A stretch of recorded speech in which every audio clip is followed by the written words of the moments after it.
नमस्कार दोस्तों, मैं आपका अपना रघुनाथ विश्नोई धर्म और संस्कृति चैनल में आप सभी का हार्दिक स्वागत करता हूं।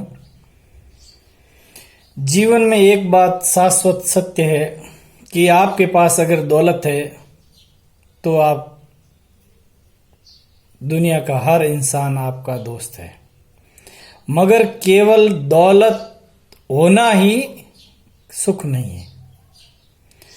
सुख के पहलू कुछ और हैं। जो व्यक्ति हमेशा सकारात्मक सोच रखता है वही हमेशा सुखी रहता है, और जो दुखों को सहर्ष स्वीकार करता है, उस चुनौतियों का सामना करता है और दुनिया के सामने खुद को एक पॉजिटिव इंसान की तरह प्रयुक्त करता है, वही इंसान सुखी रहता है। आज इस संकट की घड़ी, कोरोना के कहर के अंदर, अपने भारत का प्रधानमंत्री माननीय नरेंद्र मोदी जी, जो विश्व इस समस्या से ग्रस्त है, भारत के अंदर भी कोरोना की महामारी फैली हुई है, फिर भी वो व्यक्ति हर वक्त सकारात्मक तरीके से देश और दुनिया के साथ प्रस्तुत होता है और हर व्यक्ति को यही सलाह देता है कि आप घर में रहिए, सुखी रहिए, स्वस्थ रहिए, और सरकार आपके हर समस्या का समाधान करने के लिए तत्पर है। और देश और दुनिया में प्रधानमंत्री जी का डंका बज रहा है, जिन्होंने बहुत सारे देशों को हाइड्रोक्लोरोक्विन दवाई देकर उनको भी मदद की है। अमेरिका का राष्ट्रपति भी उनको थैंक यू मोदी कहता है। रूस, ब्राजील, श्रीलंका और कई दशकों से हमारा दुश्मन रहा पाकिस्तान भी हाथ फैलाकर प्रधानमंत्री नरेंद्र मोदी जी को रिक्वेस्ट करता है कि आप इस संकट की घड़ी में हमें मदद कीजिए।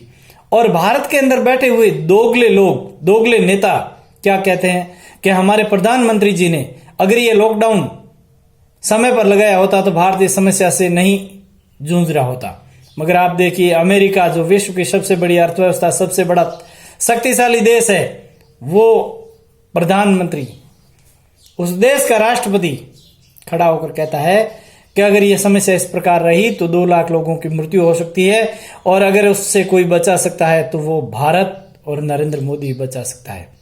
और दोगलों की कितनी कमीनी हरकत है। एक कहता है ये अघोषित लॉकडाउन है, और दूसरा बोलता है ये लॉकडाउन समय पर नहीं लगाया, और तीसरा बोलता है ये लॉकडाउन अगर इसी प्रकार से थोड़े दिन और चला तो देश की अर्थव्यवस्था गर्त हो जाएगी। मैं ये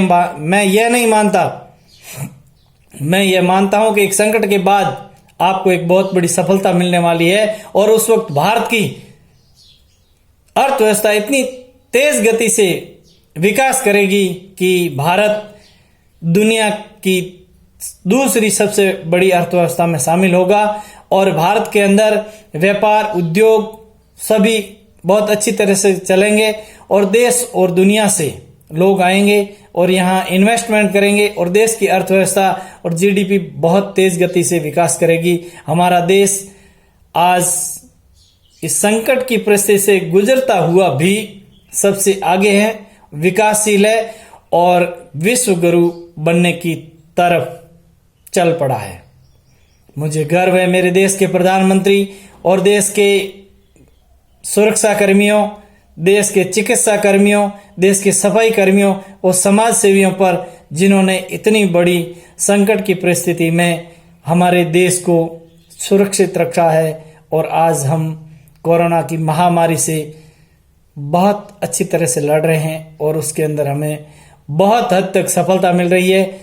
और दूसरी बात, मैं उन दोगले नेताओं से कहने जा रहा हूं कि आप ऐसी संकट की परिस्थिति के अंदर आप अपनी वोट बैंक को बचाने के लिए कितने घटिया बयान दे देते हैं।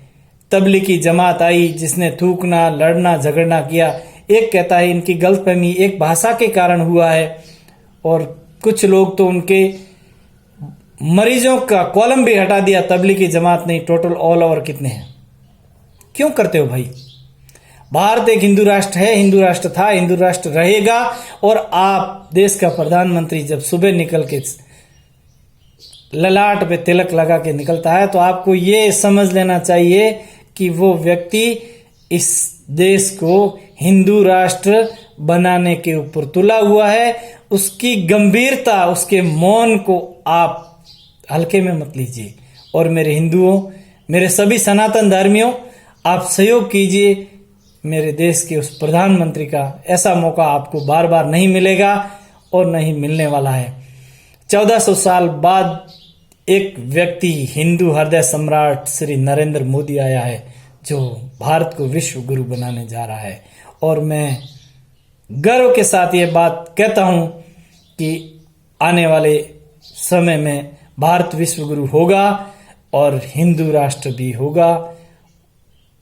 इसीलिए हमें आज उसके साथ खड़ा होना, सिर्फ और सिर्फ हम उसके साथ खड़े रह के उसकी हर लड़ाई के अंदर खाली हमें उनका हौसला बनाना है कि लड़ते रहिए मोदी जी, हम आपके साथ हैं। धन्यवाद। जय हिंद, जय भारत।